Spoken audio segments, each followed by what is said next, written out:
नमस्कार, मैं अमिता जैन।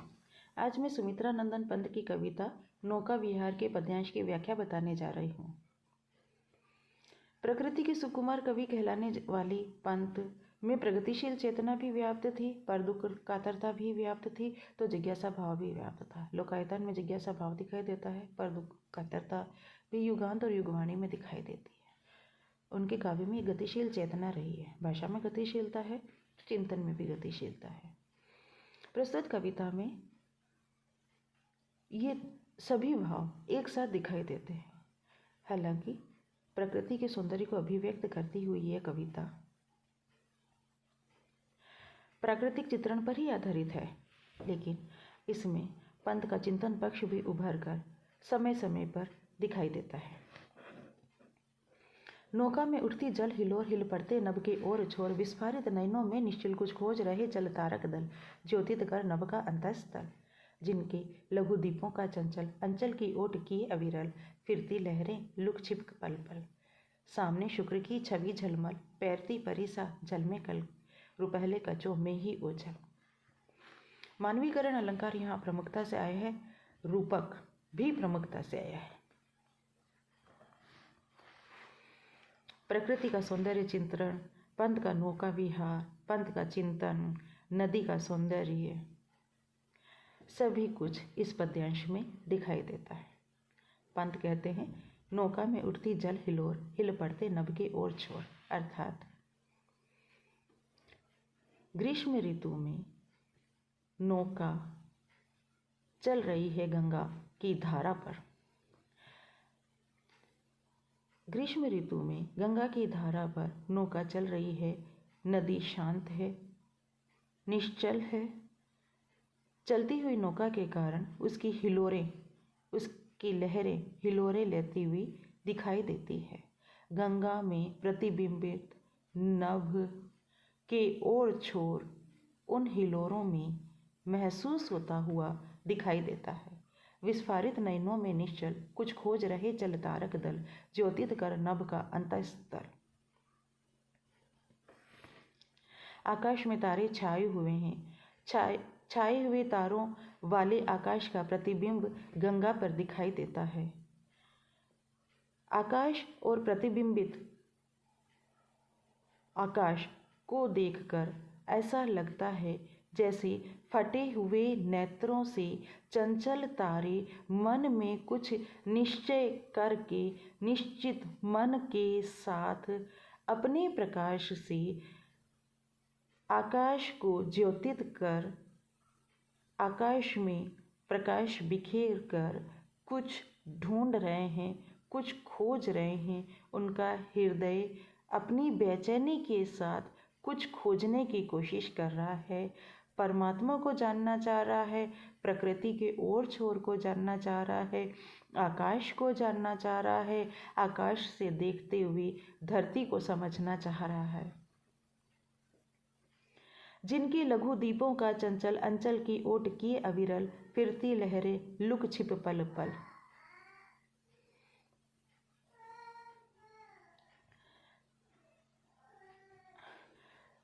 गंगा में चलती हुई लहरें, उठती हुई लहरें इस तरह से दिखाई दे रही है।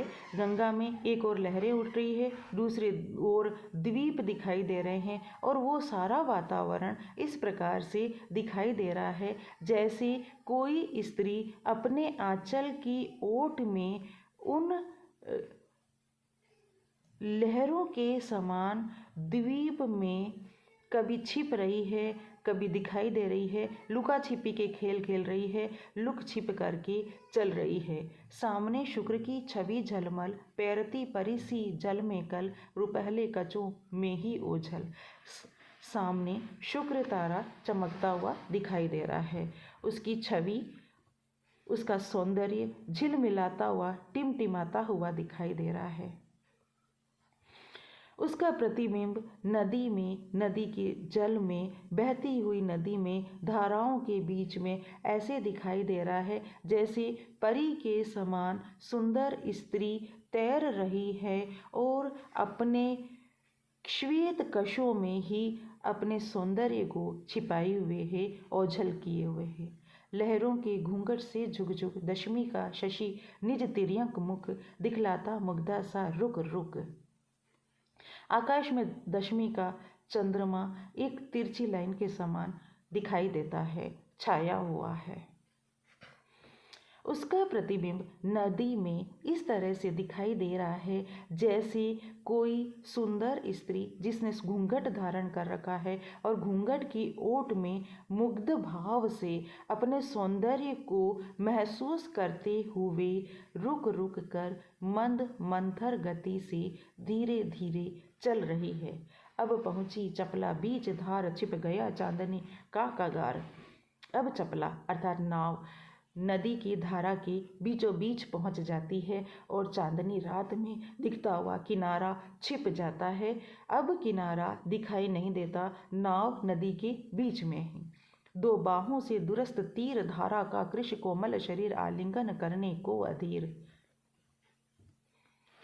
बीच में नाव है और नदी, उसके किनारे और सारा वातावरण इस प्रकार से दिखाई दे रहा है जैसे किनारों रूपी बाहें किसी कृष्णकाय कोमल शरीर के को धारण करने वाली स्त्री को आलिंगन करने के लिए अधीर भाव से आगे बढ़ रहे हैं।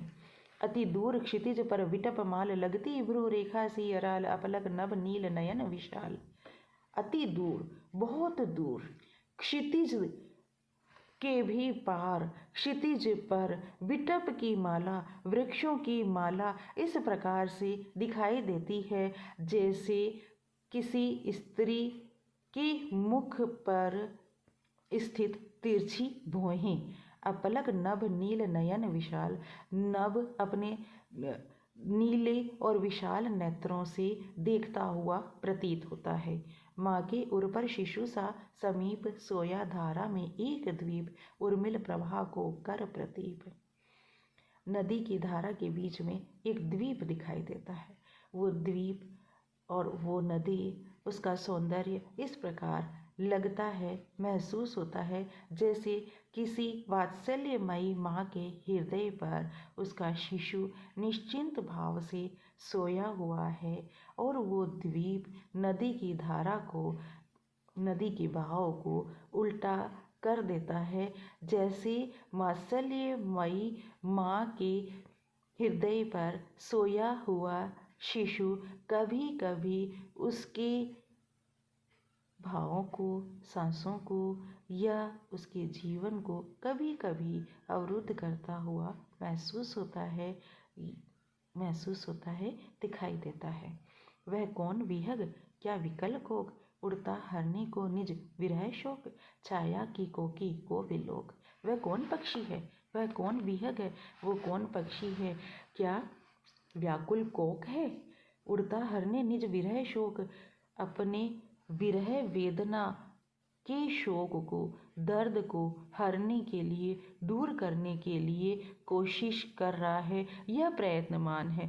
सामने वो पक्षी कौन है, वो कौन सा पक्षी दिखाई दे रहा है, क्या व्याकुल कोक है, अपने ही हृदय के दर्द को दूर करने के लिए छाया की कोकी को विलोक, छाया की कोकी को या प्रतिबिंबित होती हुई कोकी को देख करके विलोकित करके, देख करके अपने दुख को दूर करने के लिए उसके पास जाने के लिए उड़ान भर रहा है। प्रस्तुत पद्यांश में संस्कृतनिष्ठ शब्दावली है ही, सूक्ष्मता है ही, साहित्यिकता है ही, लाक्षणिकता और ध्वन्यात्मकता पूरे पद्यांश में और पूरी कविता में व्याप्त है और पंत के शुरुआती सभी संग्रहों में जो छायावादी संग्रह है में व्याप्त है। दृश्य बिंब यहाँ पर पूरे पद्यांश में दिखाई देता है। नदी के सौंदर्य का चित्रण, नदी में व्याप्त द्वीपों का सौंदर्य का चित्रण यहाँ पर दिखाई देता है। वात्सल्य बिंब है और इसके साथ ही जिज्ञासा भाव भी कवि की प्रस्तुत पद्यांश में व्यक्त हुई है। जैसे वो कहते हैं, विस्फारित नयनों में निश्चल कुछ खोज रहे जल तारक दल, ज्योतित कर नभ का अंतःस्थल। जिज्ञासा भाव ही है जो तारों को कुछ खोजने के लिए व्याकुल कर रहा है, हृदय में भावों को स्थित करके या लक्ष्य को निर्धारित करके।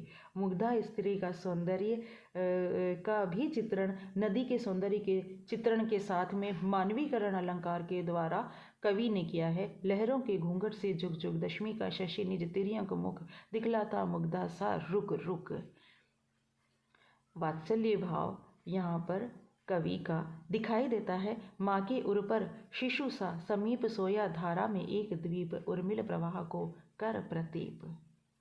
साथ ही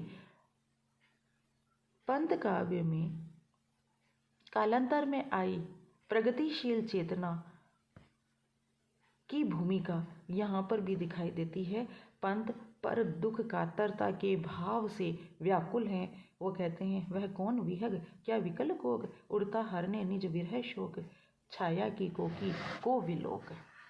इस तरह से प्रस्तुत पद्यांश में कवि पंत का अभिव्यक्ति पक्ष, चिंतन पक्ष और कला पक्ष पूर्णता के साथ उभर कर सामने आता है। धन्यवाद।